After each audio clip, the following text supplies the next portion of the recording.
Good morning, good afternoon, or good evening, whatever time it is for you while you are listening to this presentation.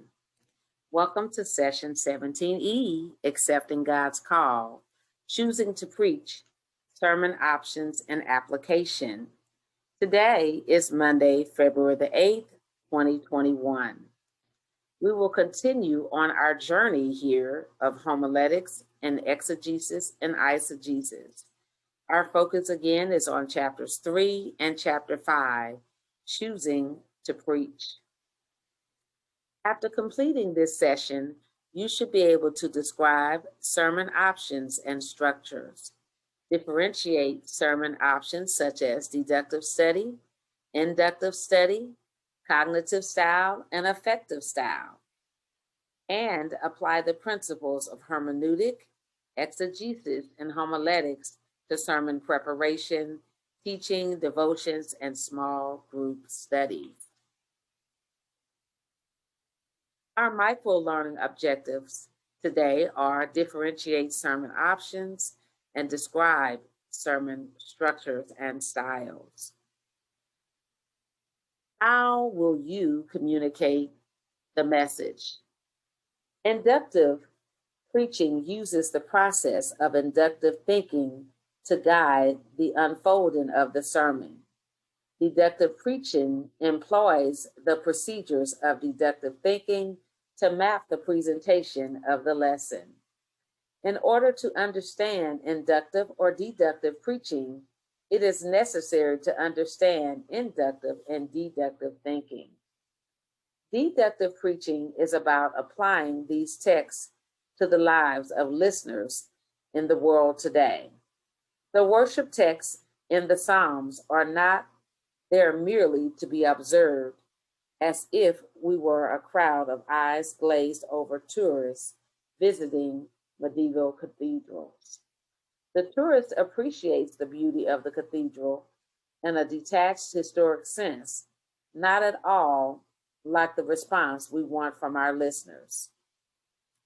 Preachers want their listeners to read the Psalms and drop to their knees, mouths hanging open, overwhelmed by a fresh appreciation of God and His glory. Preachers want listeners to worship alongside the original recipients of the text. That is why we preach the Psalms. The historic text exists not only to simply describe the detached past. Biblical history describes the activity of God in the past to affect the reader's present. We preach the then to make a difference in the now. Again, let's say that again. Biblical history describes the activity of God in the past to affect the reader's present in their current situation. We preach the then to make a difference in the now. The privilege of deductive preaching is that we get to put the correct name on things. Deductive preaching provides God's names for things, helping listeners learn God's vocabulary and speak God's language. Listeners who hear from God and who know what they have heard will be ready to reckon with God who speaks to us today. The terms exegesis, from a Greek word meaning to draw out, and eisegesis, from a Greek word meaning to draw in, generally reflect two processes. Exegesis describes the process of reading the Bible inductively by drawing out the text through the principles of faith. Exegesis begins with an open-minded reading of the text, seeking to find the intention of the original author. Meaning and truth exist within the biblical context. Our task is to uncover it by study. Exegesis comes to an understanding or conclusion of what is really meant by searching in the text for clues, specifics about its meaning. Exegesis also calls for reading and studying the Bible before reading commentaries or sermon outline books. Eisegesis, on the other hand, reflects the process of reading into the text. This approach truncates real Bible study by approaching the biblical material with the conclusion in mind that the text must support without gathering data to see if the passage is actually teaching that doctrine. A former professor of mine, Jack Lewis, used to cite Genesis 32, 48 through 49 as a case for eisegesis. He noted that many married couples put the line from verse 49 on their wedding rings.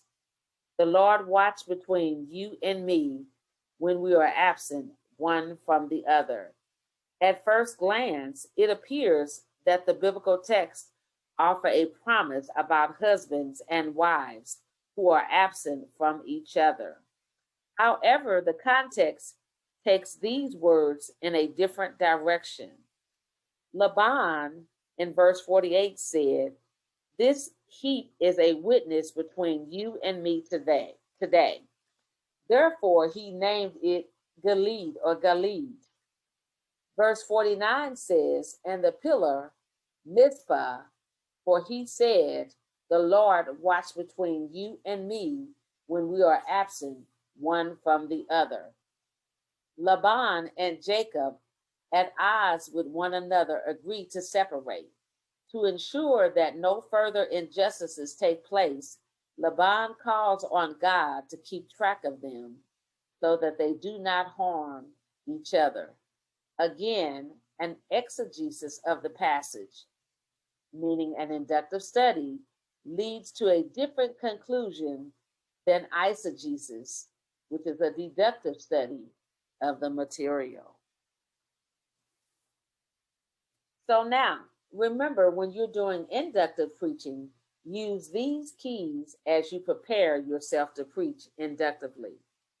Start where the listener is, presenting the problem. Clarify the situation, which is the diagnosis, and offer a solution or prescription.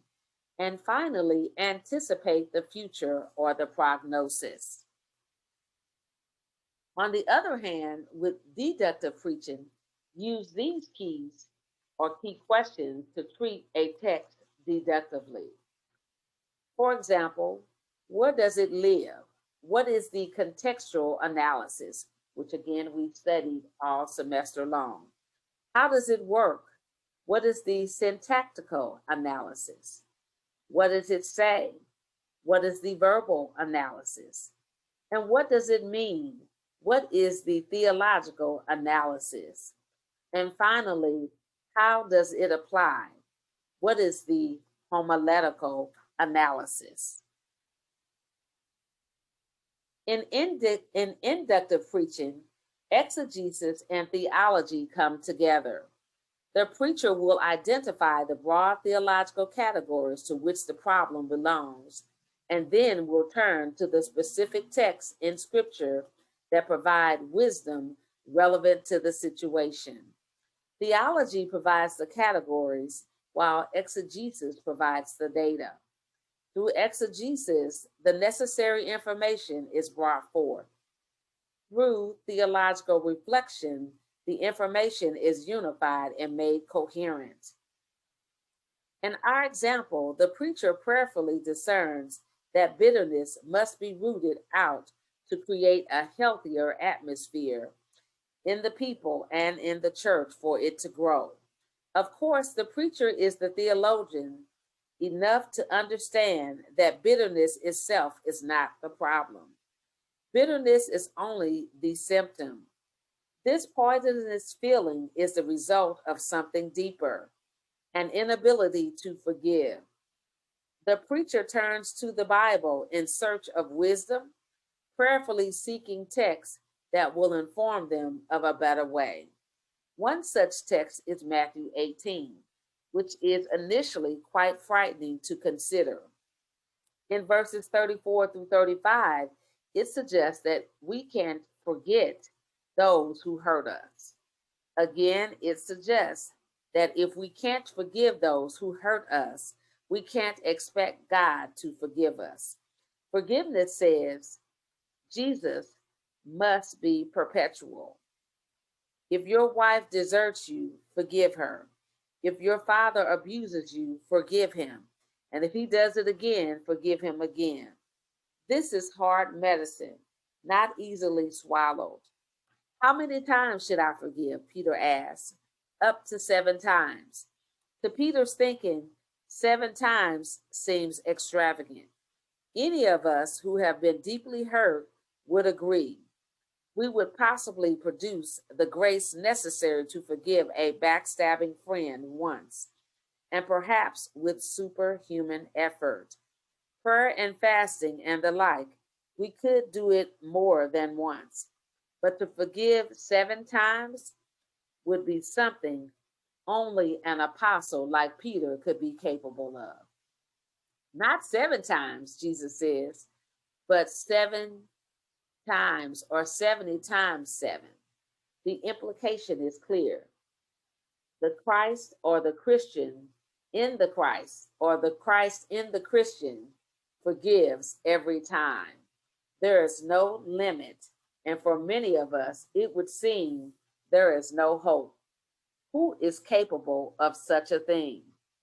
Exegetical and theological reflection leads to a prescription, a solution the listener can apply. The preacher will offer the listener a means of resolving the problem. Here is where the preacher's task becomes more difficult than the doctor's. The doctor can give the patient a bottle of pills, or in a more serious case, turn to a more aggressive surgical solutions. In both cases, the prescription is physical and clearly defined. Take 2 aspirin and call me in the morning. Preachers normally call this stage the application of the sermon. Inductive preachers understand that the sermon will be appreciated only to the degree that its application is found helpful by the listener. The problem is that the preacher's prescription is not always as definitive as the doctor's. The preacher's prescriptions won't always be immediately recognized as potent by the patient, but a biblical theological solution is what the listener needs. The preacher leads the listener to a place of obedience and submission to the God who loves him or her and wants to bring healing, if not physically, then spiritually and eternally. The prescription for bitterness, for example, is not easy. It will require careful application and more than just a simplistic order to forgive. Deductive study is not unique in its insistence on interpretive precision. Inductive forms also require accurate meanings. With deduction, however, the interpretive process is where the preacher begins. The deductive preacher starts with the Bible, making the interpretation the first order of business. Having heard from God, there is nothing left but to submit. Deductive preaching is about applying these texts to the lives of listeners in the world today. Cognitive preachers strive to instruct the listener. If we are going to understand God, we have to know exactly who He is. If we are going to obey God, we need to understand what He expects. The cognitive preacher, either deductively or inductively, ensures that the listener has been given the necessary information and that he or she understands it correctly. Imagine the listener's mind as a kind of filing cabinet. The cognitive sermon works to put all the information in the correct folders and in the proper drawers.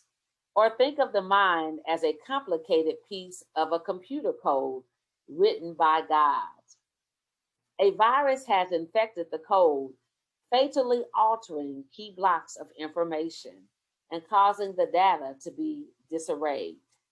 The listener cannot function properly according to the designer's intent if the code is in error. The preacher then works to fix the code, rooting out the virus and replacing it with the right information, making sure that all the correct codes or lines of information are in the right places so that the synapses fire correctly and the mind works as designed. In this, the preacher, not unlike a teacher who seeks to educate the listener, that is their purpose.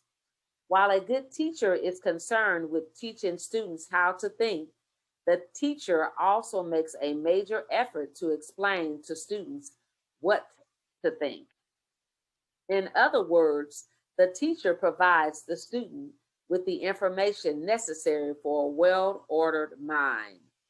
If it is to be successful in a given area of life, let's say aeronautics, the student must learn a vast body of information before he or she can creatively think of such things or ever begin to apply it to that situation. The history, theory, and basic information relevant to the discipline of fight or flight must be mastered. Helping students achieve this is what a teacher does. It is also what a good preacher does. Given that God has revealed his nature and his will through his word, the preacher needs to educate the listener in these things. The Bible is a large book, not only in its number of pages, but in its scope and intellectual depth. The listener initially comes to the sermon uninformed and theologically unsophisticated. The cognitive preacher accepts the challenge of not only providing the listener with the necessary concepts, but also explaining how the information should be processed. Cognitive preaching is not a form of sermon, or it's not a specific type of sermon preparation, so much as it is a means of communication common to multiple homiletic forms. A cognitive sermon can, for instance, unfold inductively, or it can declare itself deductively. The cognitive nature of the sermon will be seen in its attention to the mind in order to gain the listener's assent. Preachers who choose cognition as their primary means of communication should be given attention to the following recommendations. If preaching is the primary means of explaining truth in its outline, whether it's using a pedagogical tool like the lecture or a more interactive tool like a discussion or experiment, the effective teacher first makes a logical and clear outline of the material to be taught. Similarly, preachers have long understood the value of a sermon outline that puts the presentation in an ordered and rational framework. Again, remember, I've been talking to you about this all throughout the course. The first textbook on preaching to gain a significant following was on the preparation and delivery of sermons, written by John Albert Broadus in 1870. Broadus, building on the work of Aristotle and the classic uh, restorations of rhetoricians, ensured that cognition would be the primary focus of the sermon for decades to come. For Broadus, the shape of the outline was critical. Broadus' first concern was that the sermon should have unity. Many sermons, Broadus said, are actually two or three little sermons in succession. Whether the unity be that of a doctrinal proposition or of a historical person or of a practical design, in some ways, there must be unity. Robinson, in his emphasis on the one big idea, is simply following the heritage of the champion Broadus and those who followed him. Everything in the sermon needs to be pulled together. Again, everything in the sermon needs to be pulled together. A sermon might offer several good ideas or several recollection of thoughts, but if they are in competition with one another, fracturing the focus of the listener, they will do more harm than good. Broadus counseled a concern for order.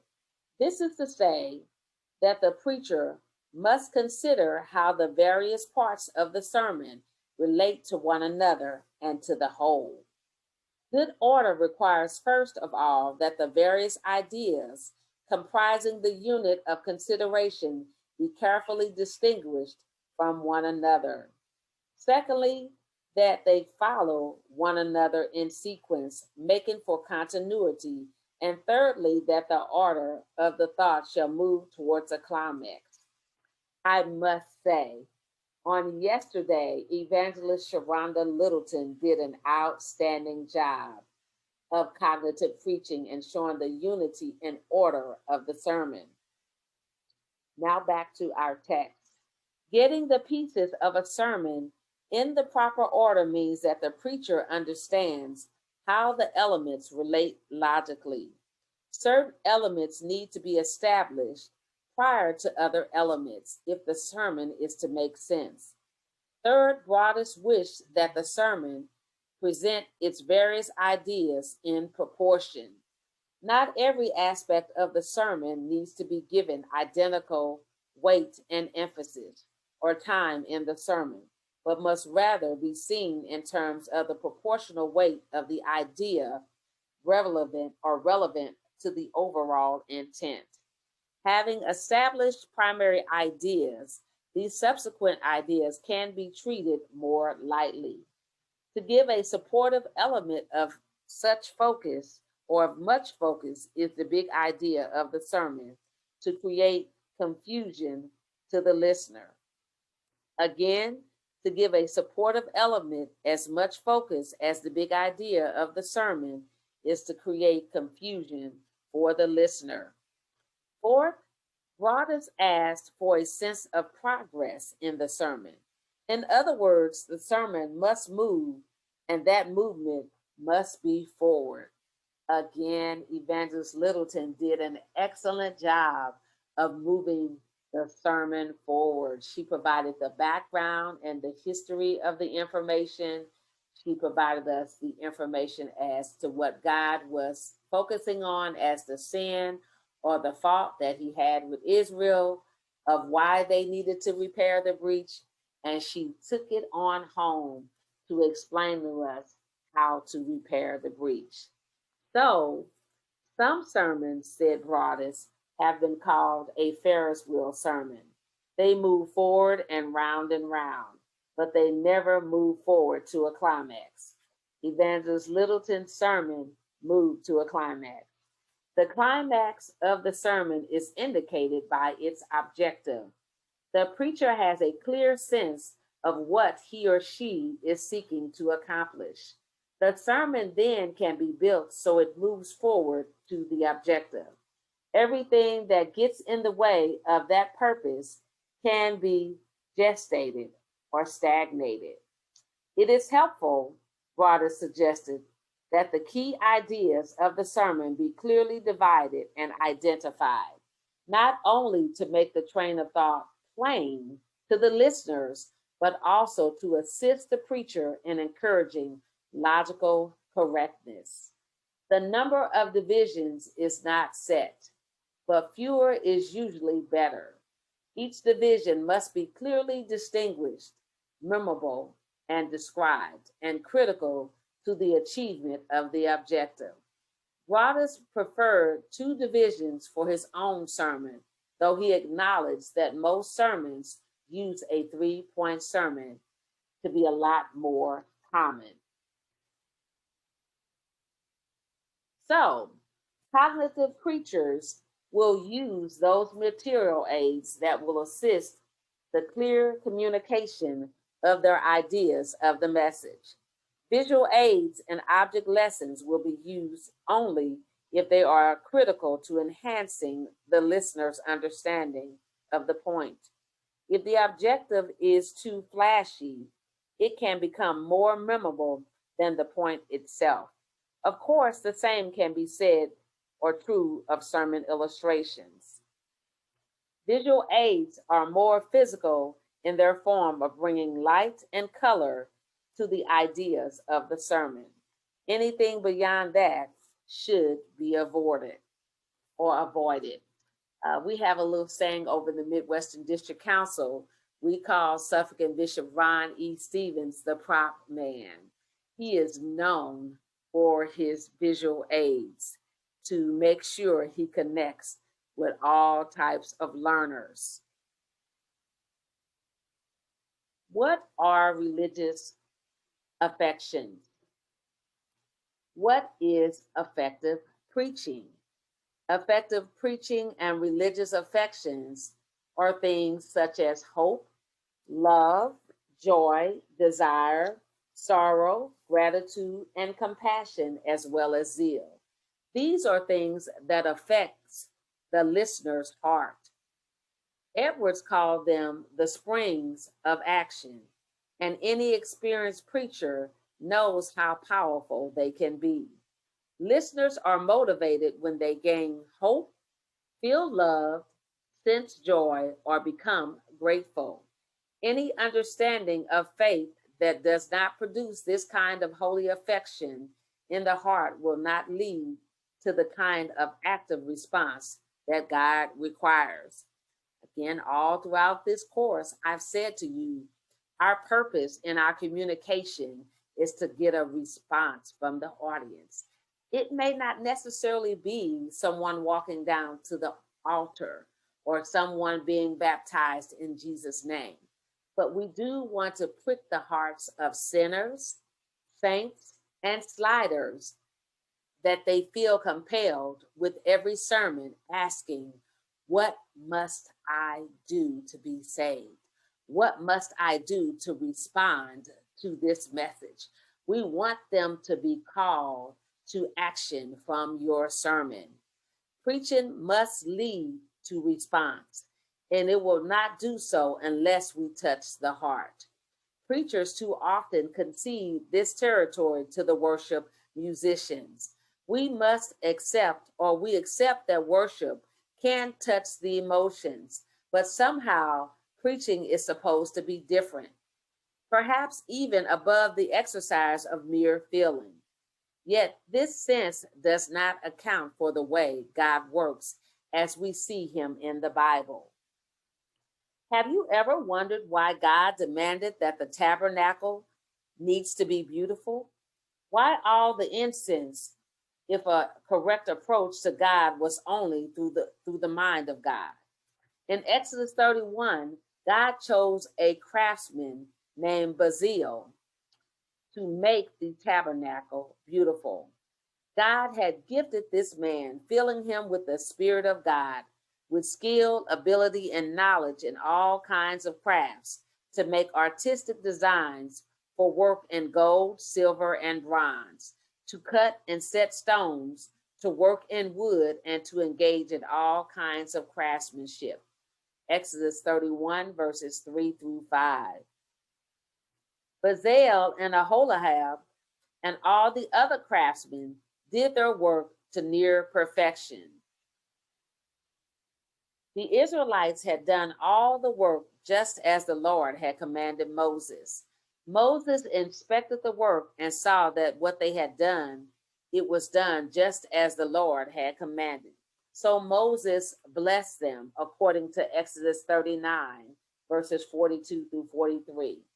God wanted a beautiful building, which is a little surprising to some of us.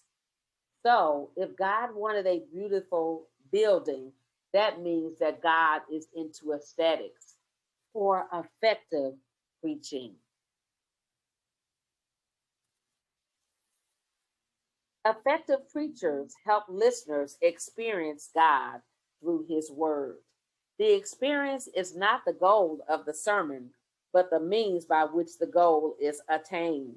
The goal is deepen or should deepen an appreciation for God's truth, and a whole or more faithful obedience to God's whole word and its demands. Nothing like this can happen unless the preacher is fully engaged in the preaching moment. The preacher cannot appear detached if the goal is to touch the listener's affections. The effective preacher does not so much as describe the truth as it embodies it. The preacher participates in the sermon not only as one who tells the truth, but as one who portrays it. This portrayal must be authentic. The preacher cannot merely act the sermon out. Actors know how to evoke effective emotions or responses from their listeners, but the actor deals in artifice. The preacher deals with truth. Method actors, for example, are taught to identify with the character to the intent or extent that they are no longer really acting. The method actor becomes the character, embodying the identity of the character to such a degree that the actor and character are virtually indistinguishable. This approach comes closer to that of a faithful preacher, but still falls short. Preachers cannot afford to act. Effective preachers must live their sermons. Again, we're going to repeat that. Effective preachers must live their sermons. Again, effective preachers must live their sermons. Their message must overtake them, engulfing them physically and intellectually, so that absolutely nothing is artificial. The effective preacher personifies their message. In other words, they exemplify their message. In my book, Preaching with Conviction by Kenton C. Anderson, I am encourage preachers to commit a significant portion of their preparation time to something called assimilation. What I was suggesting is that preachers might be intentional about finding out ways to embody the message in actual life before they ever get around to preaching it. This is the most neglected aspect of preaching. Yet I don't know anything that has improved my own preaching and passion for the sermon as much as its deliberate effort to work through the sermon in my own life under Christ. And I can wholeheartedly say that I concur with his statement, especially in the realm of looking at my marriage today. I wholeheartedly agree with that.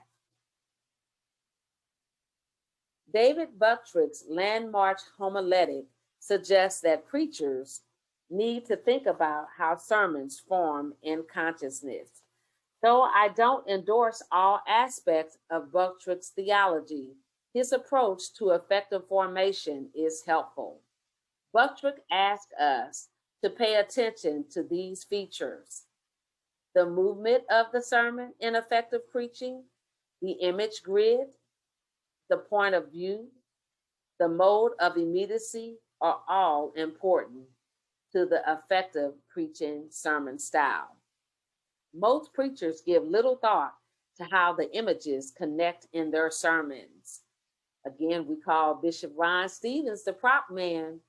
Those images help us connect with the sermon. Images and stories are offered only for their illustrative value and not for their effective power. Images are connected to the sermon by their availability to enliven the idea, but these images are not required to cohere in any other way.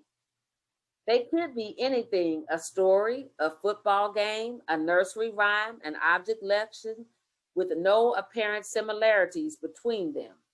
For Bucktrick, however, the images ought to bear some kind of evident relation to one another.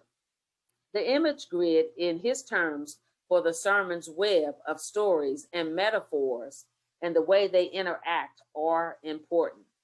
Rather than gathering a series of impact illustration, Bucktrick prefers to weave a series of images, examples, and illustrations that have a common theme or connection to give the sermon unity. Again, I love how Evangelist Littleton brought out the pandemic to make this relevant to us today in her sermon on yesterday. This is a perfect example of effective preaching. The model here might be the poet who crafts images to create an effective result. Point of view heightens the listener's ability to participate in the sermon. The preacher can show the sermon from several different perspectives. How would a young mother experience the story? What about a young businessman, a teenager, or a retired senior citizen? When we're preaching, we must think about our audience and all of those participants or listeners that we have. Notice I keep making relevance to the sinner, the saint, and the slider. And as I always tell you, I'm not talking about those delicious White Castle sliders. I'm talking about backsliders. We must consider our audience. Buttrick suggests that the preacher select a particular point of view for each section of the sermon and hold that viewpoint through the entire movement. Offering the sermon from a particular perspective keeps the sermon from deteriorating into abstractions. Whether or not the listener shares the exact perspective chosen by the preacher for that movement, the fact that the preacher has taken a point of view locates the move in the life and experiences of real people, making the sermon more accessible to everyone. We can listen better when the preacher is talking about real life, even if it's somebody else's life. As much as possible, effective preachers will offer their images in the modes of immediacy. So again, I'm harping on this hobby horse because we are here, and the young lady or the young woman did an outstanding job. Evangelist Littleton used our pandemic as a mode of immediacy. If the sermon is to come alive for the listener, it needs to be offered in the present tense, as if it was actually happening in the present. Stories told in the mode of immediacy live and breathe. The preacher imagines the smell of ancient Jerusalem. Again, she kept making reference to Judah and Jerusalem and Israel, but we needed to apply it to today. The dust and the grime and the coolness of the water used to wash the disciples' feet is back in Jerusalem's day, but we need to see it applied today. Immediacy is a central mode of preaching. Events are not over and done, but they unfold, inviting the listener to participate in an experience of the Bible. We truly had an experience on yesterday. Like a movie or novel that draws the listener in, the preacher approaches the sermon not like the stereotypical history professor, but like an embedded journalist describing events as they happen. So, watching the video. This is all about sermon style and delivery. I can recall Evangelist Bessie Archie talking to us in our ministers class down in Dallas, Texas. And she would often tell us, we can tell whether or not you're ready for television or social media or preaching by watching your sermon or your sermon style and delivery. So that's why we record our sermons. That's why we use these feedback forms to help us improve in our delivery. There's no right or wrong answer in our delivery. We just want to be more effective in our communication to our listeners. So all of our ministers at Grace Gospel Temple have done a phenomenal and outstanding job. But I would wholeheartedly encourage you to go back and replay your sermon and listen to it and critique your own self. I know that's hard. It's hard for me to go back and listen to my own self as well. But we encourage you to watch the video. It might be helpful to view videotapes of your preaching from time to time. This will help you judge your physical presence. Of course, nothing is more painful as well. Videotape tends to accentuate all of our annoying mannerisms and physical idiosyncrasies.